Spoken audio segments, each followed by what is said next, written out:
everybody. Today I'm going to be doing an unboxing video of my latest purchase from Amazon. This is the WOSPORTS 16 megapixel trail camera. And if you've watched my videos before, I like reviewing these trail cameras, especially these ones that are made in China that are a little bit less known companies, just to see whether or not the product's any good and what kind of picture quality they give. I've used Browning and Bushnell and Moultrie and Spy Point, some of the better named trail cameras before, but these companies out of China make pretty good cameras at considerably cheaper cost. And I just like showing people what it's going to look like, what the quality looks like, what you get if you order it, in case you're considering buying the same item. So pretty standard, comes with the metal mounting bracket and base plate that come with all of these cameras. The strap, if you want to run the strap through the back of the camera and around a tree. USB cable in the event that you want to plug the camera into your computer to retrieve the images. I never use these. I always use a memory card and just pop the memory card out. And then some mounting bracket hardware. I think that's going to be it. Let's see, just in case. Last but not least, the instruction manual. So a couple of quick things about why I bought this camera versus some other brand out there. There's a couple things that I always look for in a trail camera that are more so just a preference than anything. One of them is I like a camera that'll take a solar panel. And there's some of them out there that don't. This one takes a solar panel, as well as runs on AA batteries. But again, if it runs on solar panel, that's my preference. The other thing that again is just a preference is it takes a full SD card. It doesn't take a micro SD card. Nothing wrong with a micro SD card, but for somebody with big fingers like me, it's easier to handle a full-size SD card versus a micro SD card. So again, 16 megapixel. Not familiar with this brand, never used any of their products before, so what I'm going to do is I'll put some batteries in here and then we'll go through the setup and configuration, and then we'll put it out and see what kind of images we get. Okay, so I've got some batteries in here and I thought we would go through the setup. A couple of things. Some of these cameras, this one says at the bottom 8 AA batteries required. There's some of these cameras that you can actually put 4 AA batteries in and the camera will work. That's not the case with this one. You have to have 8 batteries in it or else it won't do anything. So all we're going to do is we're going to move the bottom button here. You can see that there's an off position, an aim position, and an on position. You've got to have it on the aim position in order to do your settings. So you're going to put it on aim, and then you've got a menu button here. If we press the menu button, it basically takes you into your settings and configuration. So this button right here is your eject button. If you press it, it basically lets out this magazine that holds your batteries, similar to a pistol magazine or clip. Anyway, we've pressed the menu button. We've got an up button, a down button, a replay button, a shot button. So replay would be if you've got images on here that you're wanting to view, you would press the replay button and you could see those.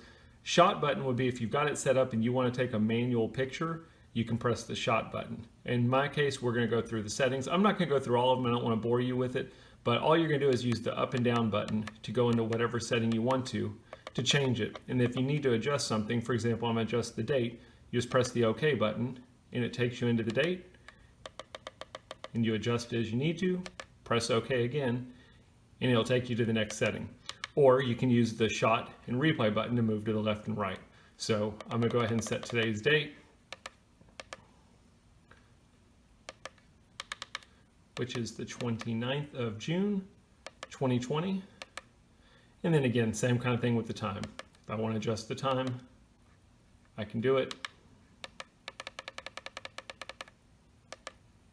So pretty basic stuff.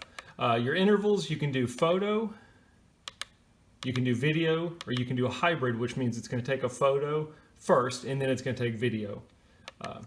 Your PIR interval is how often in between triggering does it reset itself. So if I set it for 10 seconds, that means after it takes a picture and it's been triggered, in 10 seconds it'll re-trigger itself to be able to take another picture.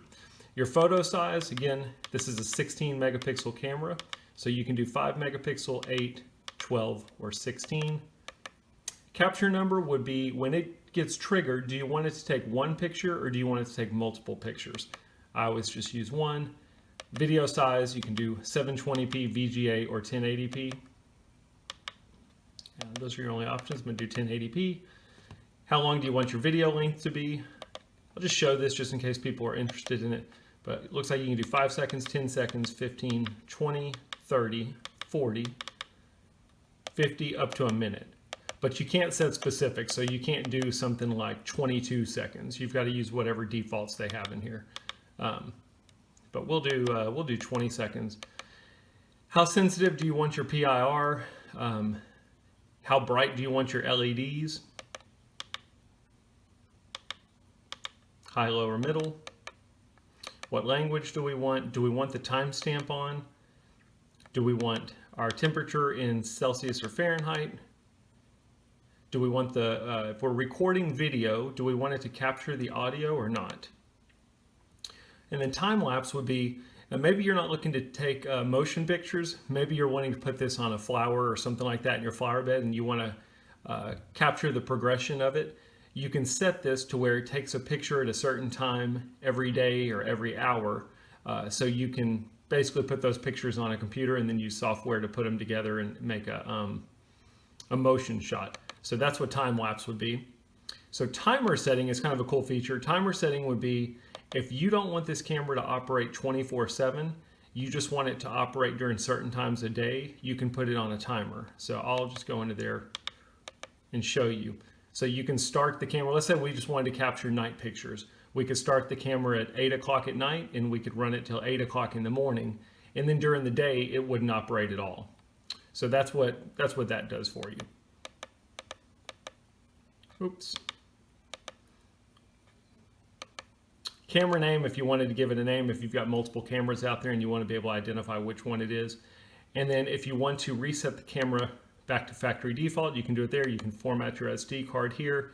If you need to update the software or see the version of software that you're on, you can do it here. And that's it. So the settings are really pretty basic. The display screen is easy to read. It's color, which I like. The buttons are very responsive. They're, they stick out. They're not something you have to push in. They're very easy to push. So what I'm going to do is I'm going to go ahead and get it set up, and then we'll put it out, and I'll attach some picture and video images that I get so you can see the quality. Thanks for watching.